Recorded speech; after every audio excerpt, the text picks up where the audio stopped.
I don't think I can have a relationship with my father if he cannot tell people about me.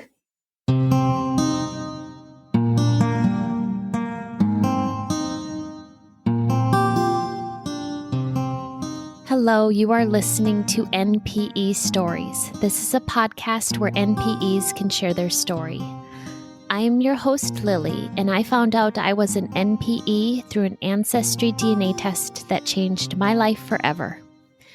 NPE is a term that stands for not parent expected or non-paternal event. This means that one or more of our parents are not who we believe them to be.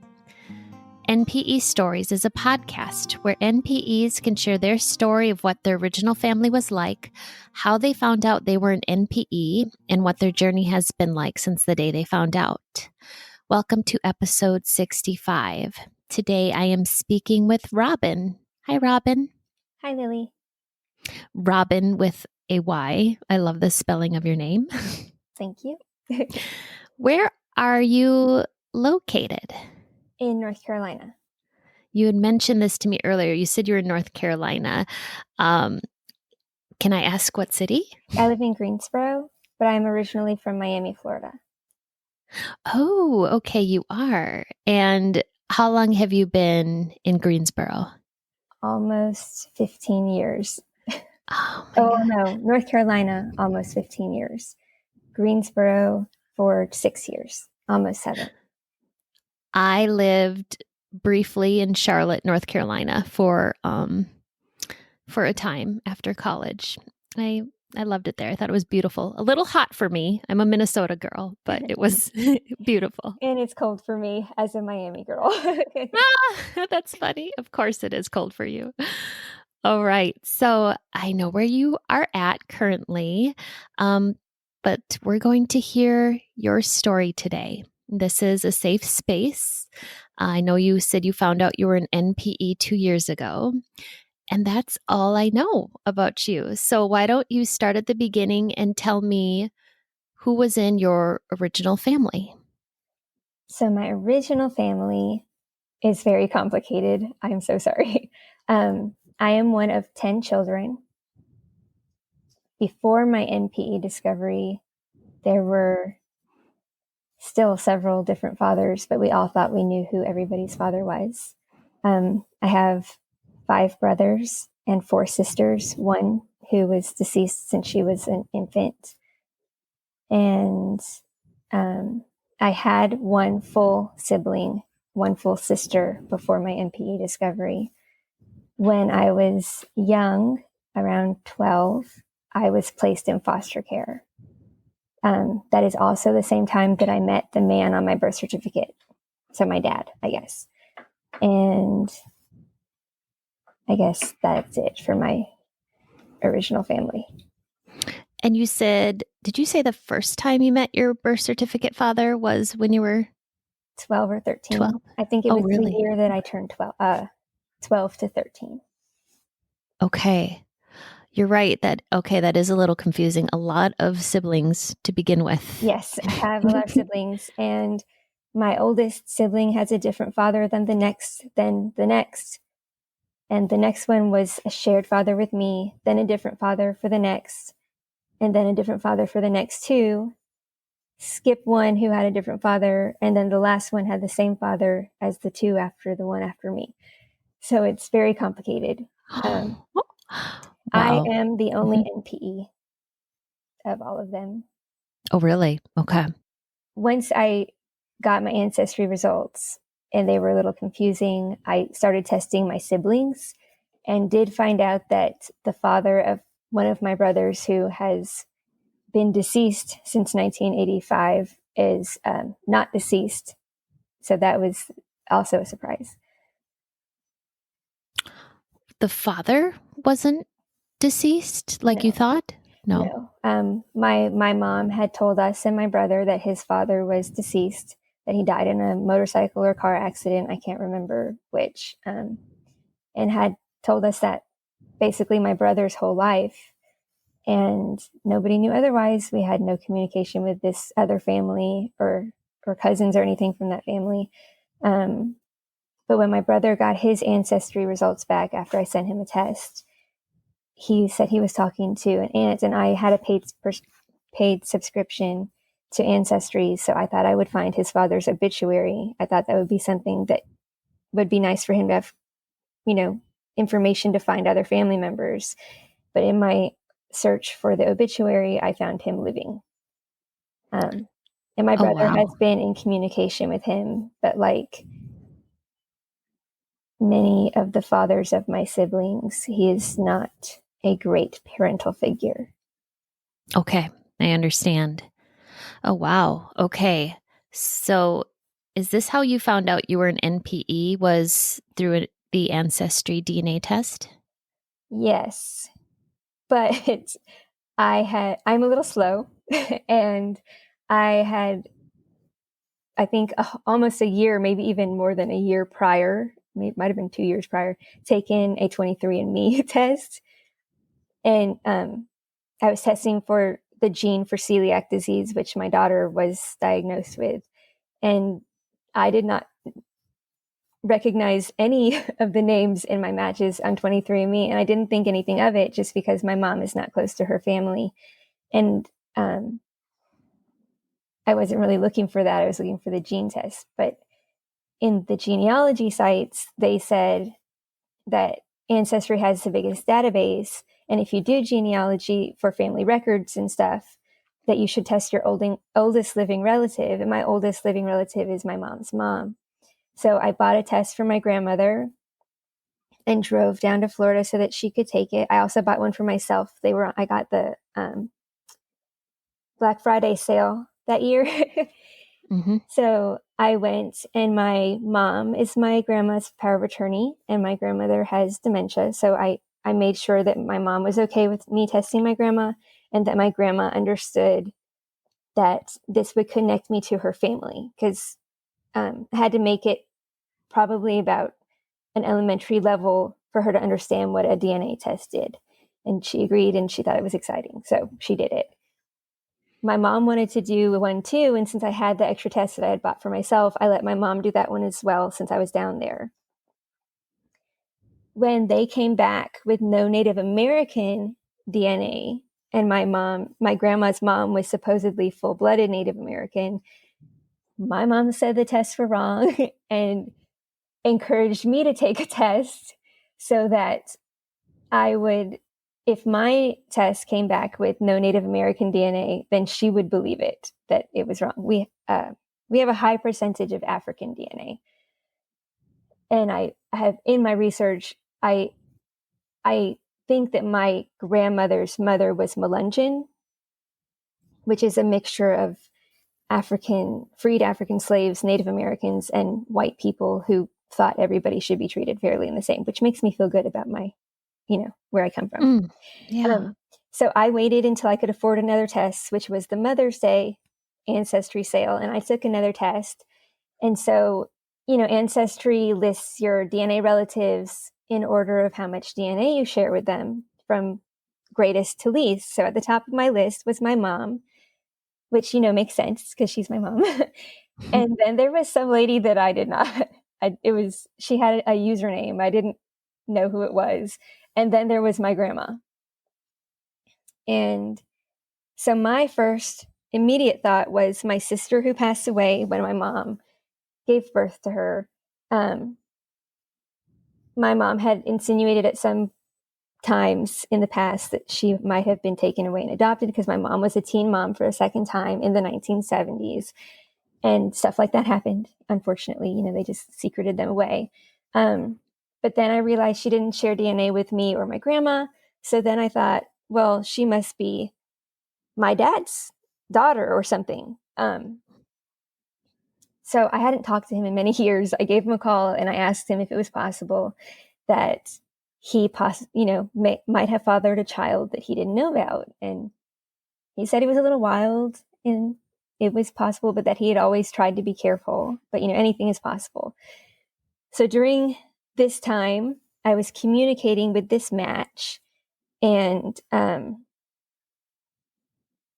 it never occurred to me that my dad was not my dad, just because there are so many dads in my family. I would never have thought that my mom would lie about one. It just wouldn't have made sense in the whole scheme of our family dynamic. But I'm talking to this match, and at some point she says, do you have any, it's through lines now, I think, but it had a different term at that time that it happened. Do you have matches on both sides of your family? I have matches on my maternal and paternal side, is what she told me. And I went and I looked, and I'm thinking to myself, oh, I didn't recognize any of these names on for my dad's side. Like, none of these names match with any of my research or anything. So then I called my mom and I asked her if she knew anybody with the last names of the two most common names in this match's family tree that was public before we matched, and then she made it private. And my mom comes back with, oh, I dated a guy named such and such many years ago. He had this job in this section of the military, and he looked like this, and he was very handsome, and we called him the Ken doll. And then I said, well, could he be my father? My mom's immediate response was, no, I made that name up. Unfortunately for my mom, at this point, I still did not know I was an NPE, but when she gave me that name, I could see that not only was this the name of this woman who was my match's father, but I could also see that it was the name of his father, and I can see that this woman has a brother. And we shared the right amount of centimorgans for her to be a full aunt, which then solidified for me that I definitely was the child of somebody other than the person that I thought. Did your mom give any indication that she knew this was your father? Other than telling me that she dated this person that she knew, no. I do know that my parents, I guess the people, my mom and dad, my birth certificate father, divorced when my mom was just a few months pregnant with me. And I do remember very vividly from the time that I met my dad on my birth certificate, and his family when I was 12, that when I met one of his sisters, she looked at him and looked at me and said, her eyes are the same color as yours. How can you have any doubt that she's your child? But in hindsight, when Hurricane Andrew hit Miami when I was a little girl and they had all those military people down there, my mom did try to tell me that somebody else was my dad. And my sister chimed in and said, no, he's not. Our dad is our dad and not anybody else. And my sister did used to go to our dad's house for Christmas and summers when we were little girls, and I was never invited, which now makes a lot more sense. But when I was young, I didn't think about it, and it never really bothered me. My family was so interesting, that it never really occurred to me that there was an issue. I told you I'm a little slow. So, but it also explains why I don't look anything like my sister, and why my mom was so adamant about saying how much I looked like her, even when growing up and my younger sister was born. My younger sister looks so much more like my mom than I do. My older sister is very petite and curvy with curly hair and strawberry blonde. And I am very tall and thin with like almost black hair. My hair is very dark brown. So a lot of things, I guess, in hindsight make more sense. I mean, they say hindsight is 20/20, right? Yeah. Of course, that happens later, and it starts to make sense now, the comments, but it sounds like your birth certificate father must have mentioned to one of his family members at some point that he thought you might not have been his child, but that's not something you think about till many years later. Yes. Of course, you rehash these comments people have made, and well, you were a kid. I think that I was likely one of the reasons for their divorce. I think he was also in the military. I think maybe the timing of my conception was an issue with him and where he could and could not be. And I think that that's fine. You know, I would not want to stay married to somebody that got pregnant with somebody else's child while we were married either. He did, I think, try to be a dad, though he did not want custody of me or my sister when we were put in foster care. Oh, that's painful. But I think it had more to do with my mom than with either my sister or myself. Yes. So I totally understand, and I don't hold that against him. And I think, you know, he did the best that he could. We were never close. I think we're closer now after the NPE discovery than we ever were for the rest, you know, the earlier parts of my life. So with my match, she asked for time. I think she had vacation or something that she was doing. And I tried to be respectful and give her time, even after I put the pieces together and realized what was going on. Eventually, I sent her a message through Ancestry and said, this is where I think our relationship is. Can you please confirm or you know, give me other suggestions or something? And I proofread that letter like 50 times. I had my husband read it. I had my best friends read it. I mean, because these are strangers, really. And you want them to think that you're at least moderately educated. So I gave her my phone number and my email address at that time. And she called me and she said, hi, this is your aunt. I think she knew before I did what the relationship was, because she only has one brother. We have stayed in contact. Eventually we friended each other on Facebook. And when I saw her picture for the first time, I almost peed my pants. We look so much alike. And I know that I look somewhat like my mom. I do have some features of my mom, but I do not look like my mom. I definitely look like my father's side of the family, apparently. And my husband saw her picture and he's like, oh my God, it's like you in 30 years. So, wow. Yeah. What is your ethnicity? I'm white, but broken down, it's English, Scottish, Northwestern European, Greek, a little bit of Italian, a lot of Sub-Saharan African, and some Nigerian.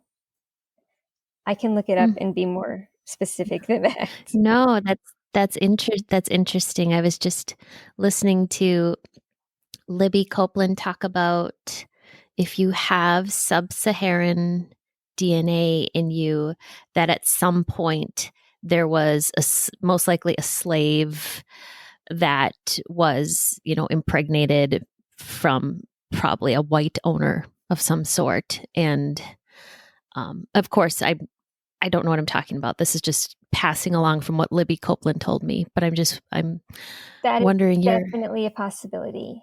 Okay.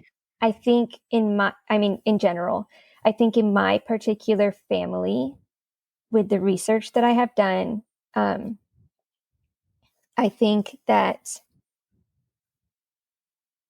my grandmother's grandmother was a freed slave who then had a relationship with a white person or someone, because in census records, she is occasionally listed as Negro. I did not make that term. I'm really sorry if that's offensive. No, that's the word they used back then. And occasionally, and her children are listed as mulatto. Okay, so that's what you found in your So research. that's what I have found in my research. Yeah, may have been either a relationship or a lot of time it was, may have been non-consensual as Yes. well. And Yeah. there's still the possibility that even she was product of a non-consensual relationship. I mean, when you have slavery involved, unfortunately, the reality is that a lot of them had forced relationships and their Yeah. children were still considered slaves regardless of appearance. I mean, we know the whole Thomas Jefferson thing too. And I hate to think that that is a part of my legacy. Yeah. But I also know that a huge portion of my ancestors were in the Union Army, and that gives me a little bit of hope that maybe that's not what happened. Who knows? Yeah, I mean, this is information you're researching and learning years later, but I know I get I get shivers and goosebumps too, just thinking of the history and what may have happened. Okay, and your mother who had encouraged you to take this DNA test, how did that come out when you were talking to her about Oh boy. yeah. So if my mom had not asked me to test after I gave her the one I intended for myself, I most likely would never have taken an ancestry DNA test, because my sole purpose for the ancestry DNA test was to help with genealogy. And since I had my grandmother tested, I had both sides of her, and my mom gave me my grandfather's line. My dad's line was the easiest to research. His family were very prominent people, and it was, I don't know, they were just easier to find stuff about. It was my mom's grandfather, my great grandfather, my grandmother's father from Greece that I had the hardest time researching, which is why I wanted my grandmother to test in the first place. So my mom is the one responsible for this giant can of worms. After she gave me the name of my biological father and then told me it was a lie, I tried to communicate with her a few other times, and it turned into just a big thing where she would call me multiple times a day, multiple days a week, to deny that anybody other than the man on my birth certificate could be my father. Gave me sob stories about having been raped by other people, but not my father, either one. Gave me sob stories about how, she would never commit adultery and like all kinds of weird stuff. This is from a lady that has 10 children with, I think, 8 different fathers.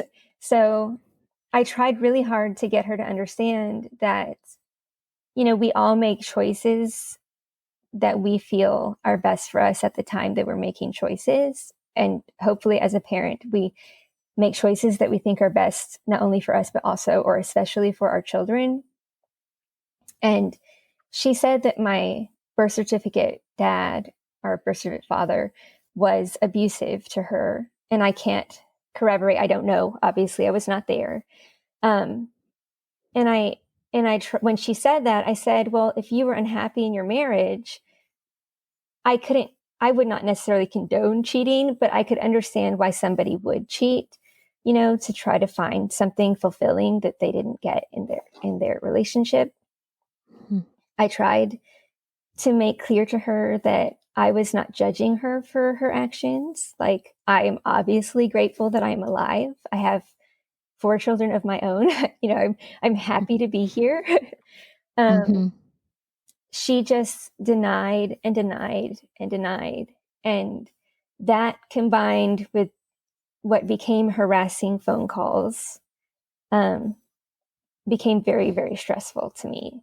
So at a certain point, I had a mini emotional breakdown and just cried and cried and cried. And I finally, I had been calling my BCF, my birth certificate dad, intermittently, and he was not answering his phone, which was usual for him, which is part of the reason why we're not very close.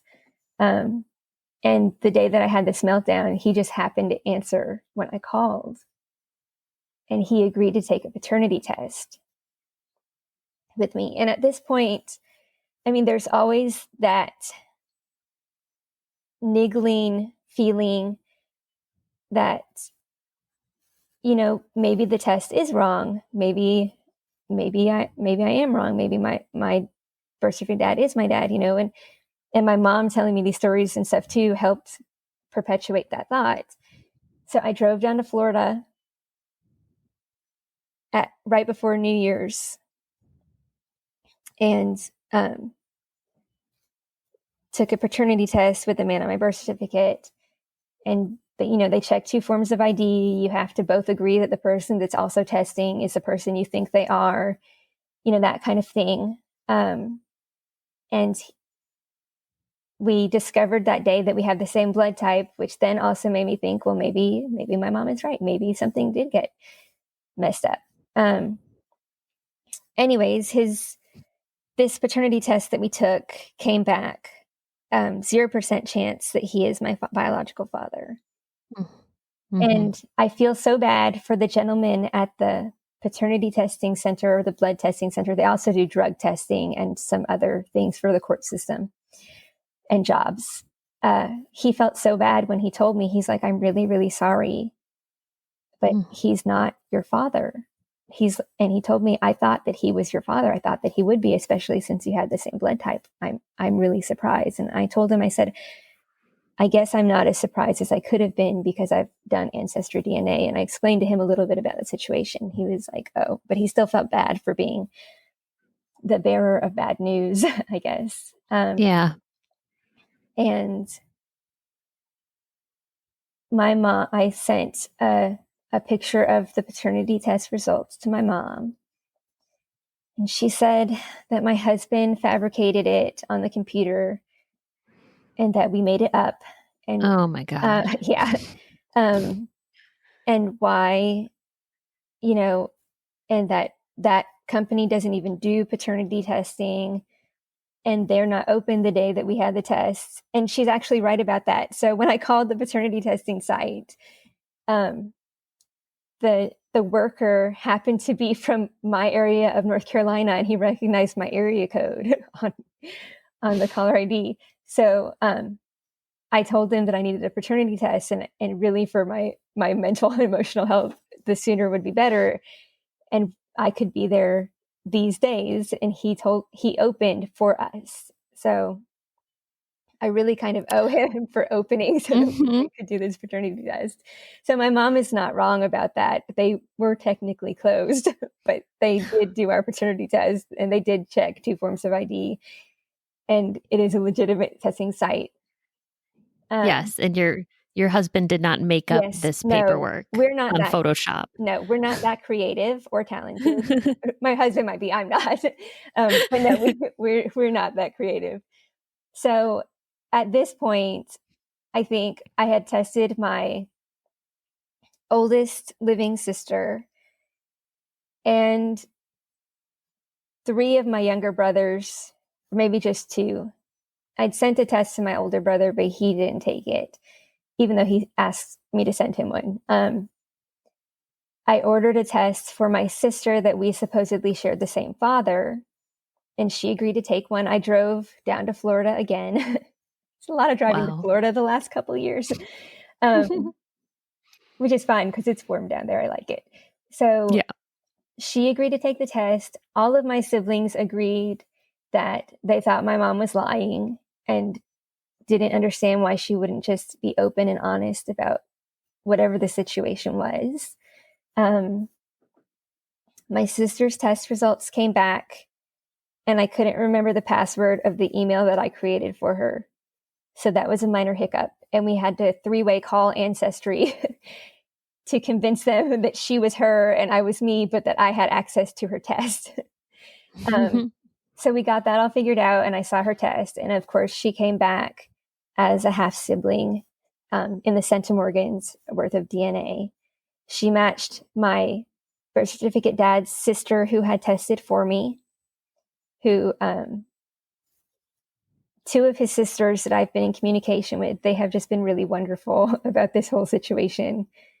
And we agree that we're family, even though we are no longer blood related. Mm-hmm. So my sister gets these results, and it just confirms she matches our dad. Well, not our dad, I guess, anymore. Matches our dad's family on Ancestry. And my birth certificate dad's son from another marriage had also tested for me. Did not show up in my matches, but showed up as a half brother to my sister. And that, I think, just confirmed it for everybody that knew the story. And my mom still, now it's 2.5 years, I think, this, because it started in summer of 2018. My mom still denies the truth of it. I finally went public on my Facebook recently. You know, the pandemic, you get bored, you go online a lot more than you're normal. Mm-hmm. And she just posts, you know, I'd really like to meet the guy that I supposedly had sex with. And, you know, just a bunch of random strange things. And a friend of mine responded to her, well, we all know that she took a paternity test with the man, you know, that's supposed to be her father, and he's not. So if he's not her father, who is? And my mom never responded to that comment. I purposefully do not bring it up in conversation anymore because I cannot handle the stress of it. And it really is painful to me that she won't just tell the truth. That she won't just admit it. And I can't even fault her for lying in the first place. Like, you know, when you're a kid and you don't want to do your homework and you tell your parents, I don't have any homework, that's great. And I totally understand that. But when your parents go to your book bag and they're like, what's this worksheet here? And then you have to say, I lied, I'm sorry. Or, you know, you don't even have to be sorry about it. Just admit it. You've been confronted with the truth. You have to own that truth. But I feel like she's being presented with her homework and still denying that she has any. Mm-hmm. So I feel like I have become close to my aunt. My mom thinks my aunt is a scammer and trying to get my money. I don't have a lot of money. We have 4 children. We're not like rolling in the dough. I don't know what my mom thinks. And I have tried reasoning with her, you know, well, how do I match DNA with you and grandma and now all of my siblings, except for the one who is deceased and my older brother, have tested as half siblings? How do they all match you as their mom? How do they all match their right paternal families? And just, I don't. And she does not ever have an answer except she did not sleep with anybody while she was married to my dad. And I have just had to acknowledge that I cannot expect anything more from her than lies. And wanting her to tell me something other than lies is setting myself up for disappointment. I met my aunt in October of 2019, I think. I flew out to the state where she lives. And it was so nice. And her husband is very nice. And they feel like family. I mean, even my husband likes them, and he hadn't even met them yet.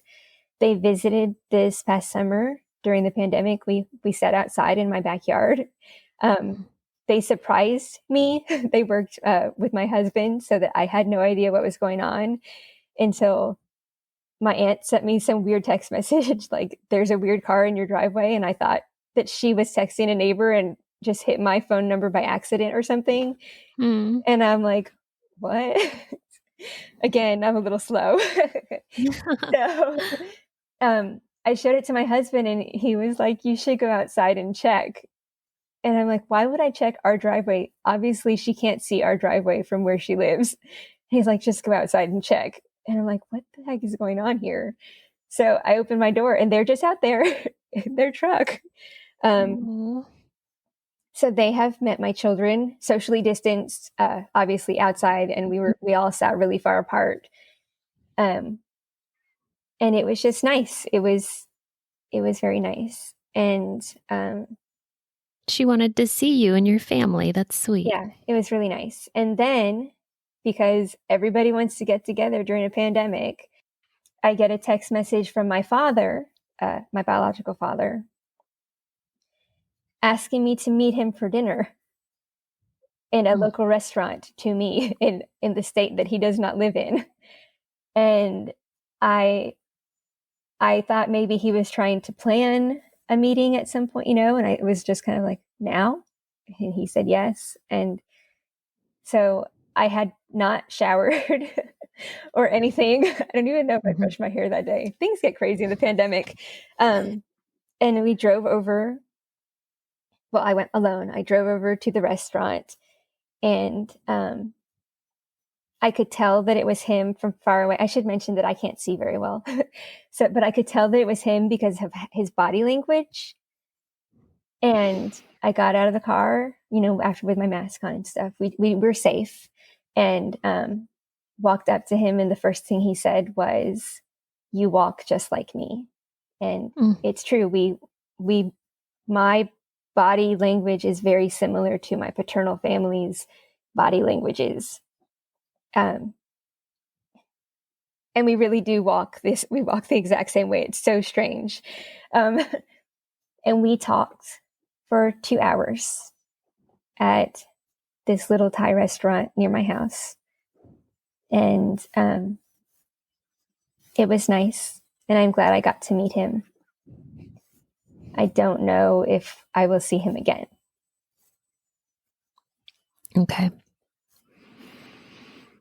Does he have any kids? No. Other than you, of course? No.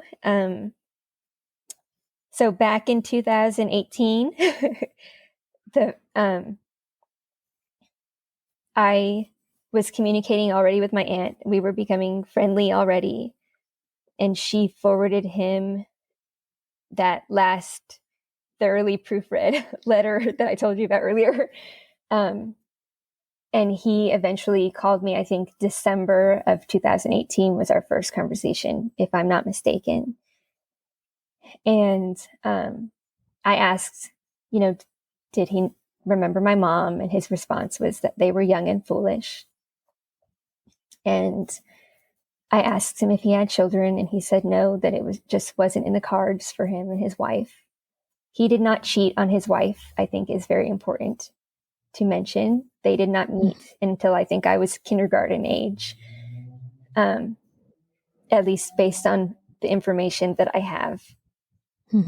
I don't think his wife knows that I exist still. And okay. That is kind of sad for me. Yeah, that is sad. Yeah. And I feel like, for me anyways, I'm sorry, I'm getting emotional. I'm so sorry. If I wanted to have children and I couldn't, and then I found out that I then had the opportunity to have a child, even if it's a stepchild, and grandchildren, that I would be ecstatic. But that's just me. And I don't know this woman, so I don't know how she would feel. But I don't think she knows. And I personally, I don't think I can have a relationship with my father if he cannot tell people about me.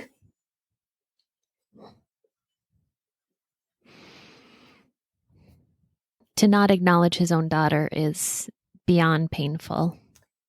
But I also, in this catch-22 situation, I also understand that he has lived his whole life with the assumption that he couldn't have children and didn't have children. And he has, lived his life and made plans based on this information. And he obviously knows his wife better than I do. Maybe she would not be happy to have the opportunity to have a stepchild and grandchildren. I can't say. And while I want to be acknowledged, I mean, who wouldn't, by their parent, I have to understand that, and I do, that I don't want to ruin his life.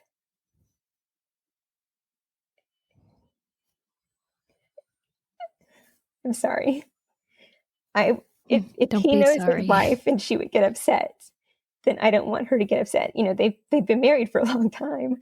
I would not wish that for him. But I cannot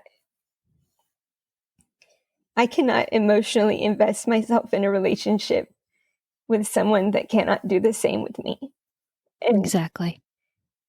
And that makes me sad. And it makes me sad for my children too, because my children have never known the man on my birth certificate. And the man who became my foster father, he was such a wonderful person. He was a great dad. But he passed away literally a few months before I took my ancestry DNA test. And my husband's dad, who is very charming and sweet, is also not a very involved parent, let alone grandparent. And that makes me sad for my children.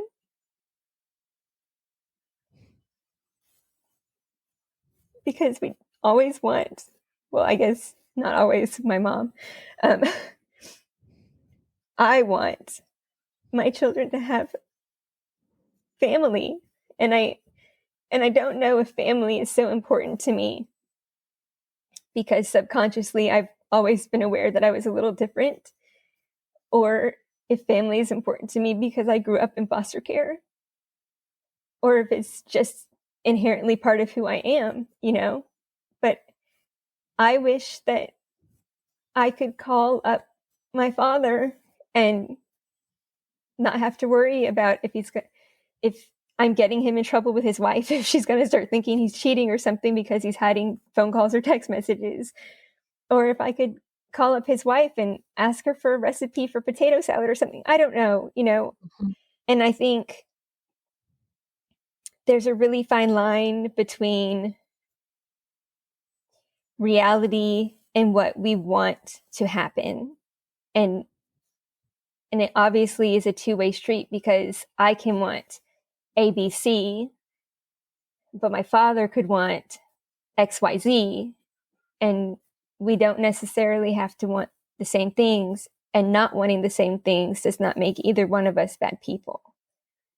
I know that for NPEs in general, or people that have found themselves in this situation, a lot of them are really angry at their moms for lying. And I totally get that. And I'm not mad at my mom for lying in the beginning. Like, I genuinely am not. I feel like she did what she did to make the best of the situation that she found herself in. I do think she knew that I was not my birth certificate dad's daughter or child. And I think when I was born and I looked enough like her and enough like him, coloring wise, he also has dark hair and light eyes, that she used that to her advantage. And she really pushed how much I looked like her. I mean, she called me Little Debbie growing up to emphasize how much I looked like her.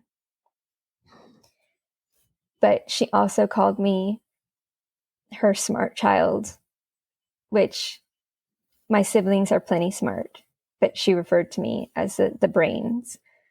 And I think that I'm only angry with her for lying in the face of the truth, if that makes any sense. Yes, it's just the behavior since finding out that has been particularly hurtful. I understand that completely. Yes, and it does hurt. You think I'm an adult and it shouldn't bother me. I'm so sorry. And it shouldn't bother me so much. But it really does. And I don't need anybody to teach me how to ride a bike or talk to me about dating or any of those things. But I really would like to have a dad. And the man who essentially raised me, his name was Joe, but I called him Big Joe because I also have a brother named Joe. I think losing him right before this situation made it that much harder.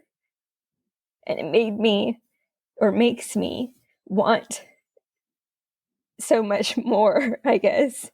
And I know that if Big Joe was alive, that he would be on the phone with my biological father and telling him to man up. Mm-hmm. And in that old-timey, grew up in the Depression kind of way, like you have to do what's right. And I want so much for what is right for me to be what is right for my biological father. But I don't think it is. And so I'm just left with knowledge and dreams and a whole lot of really wonderful aunts. I think out of the whole situation, that health history, which is really important, especially having a child with an autoimmune disease, it's really great to have accurate health history. Mm-hmm. I know that my grandmother and one of my paternal aunts had breast cancer, so that's important to know. And I think speaking with my aunt and feeling for the first time in my life that I kind of fit in, it's really nice. Mm. But I can't make my father want to be a father. And in our first conversation on the phone, when he called that December, he said, I don't know how to be a dad. And I told him that's okay. I don't need one. And I don't, because I'm an adult. But that doesn't mean I don't want one. Yeah. And I mean, I don't know. I wonder sometimes if I just want too much. No. Robyn, you to want to be accepted and loved by our parents, that's natural. That is, we will say, because it makes us feel more comfortable, that all we want is some health history and maybe to meet them. But so many of us, myself included, we want to be accepted. We want to be loved. And to not be is incredibly painful. It's devastating. Yes. And I feel like my paternal aunt, my new one, I feel like she is very, I mean, I don't know if she loves me. I love her a lot. But she definitely accepts me and my family. And her husband, too. They've just been really wonderful people. And my birth certificate dad's two sisters that I've been in communication with, too, they constantly communicate with me. We call each other and stuff. And they have just been a true blessing, too. And I feel like I have gotten a bunch of really lousy parents, biologically, which is not a very nice thing to say. My mom is not a very good parent. My father didn't even have an opportunity. My foster parents were really wonderful to me. And I didn't grow up with aunts and uncles and stuff.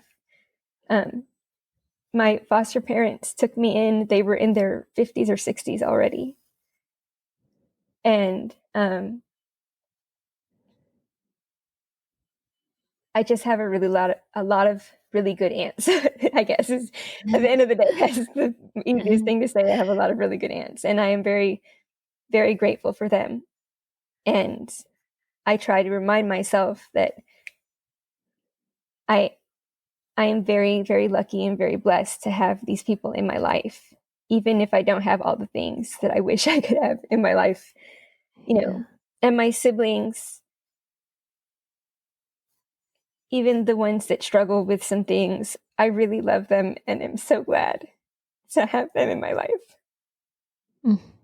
And I'm so sorry that I'm so emotional. I thought I could talk about this by now without getting all emotional, but I lied to myself apparently. Robyn, it's a natural response.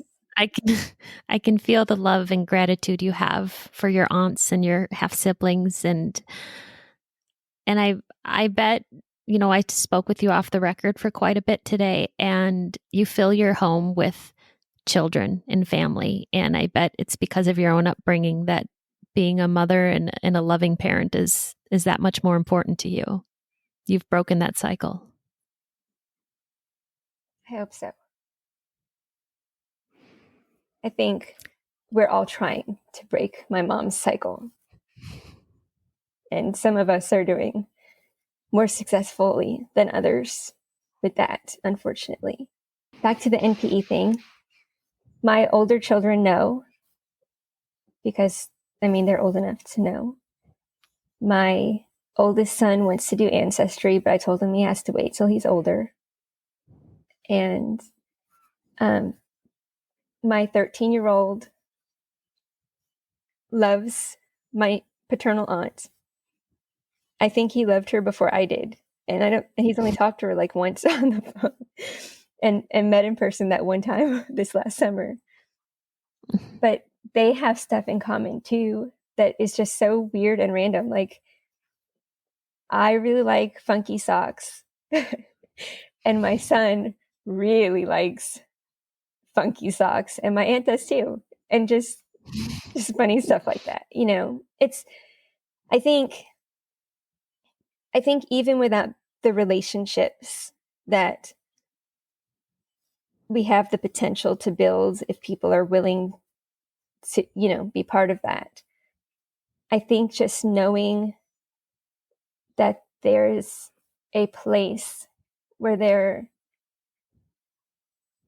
there's a place where I am not an anomaly, where I kind of fit in. I like knowing that there is somebody out there that I look like and that I have things in common with. And I try to focus on that when I get upset about the other parts. Robyn, if people want to get in touch with you, would it be best that they contact the show and I will funnel them your way? Would you prefer that? Yes, please. So if anyone wants to know more about Robyn, they can contact me at npestories@gmail.com. Robyn's story, ROBYN, is episode 65. And Robyn, thank you for going to that place today and sharing everything and how it felt and your whole story today. I really appreciate it, and it meant a lot to me. Thank you. Thank you for having me on your show. These stories are here for us to identify with. If you are an NPE, would like to share your story, email npestories@gmail.com. You do not have to give any identifying information. If you are an NPE and would like to share your story, I'd like to hear from you. Subscribe to this podcast to hear more. Come heal with us.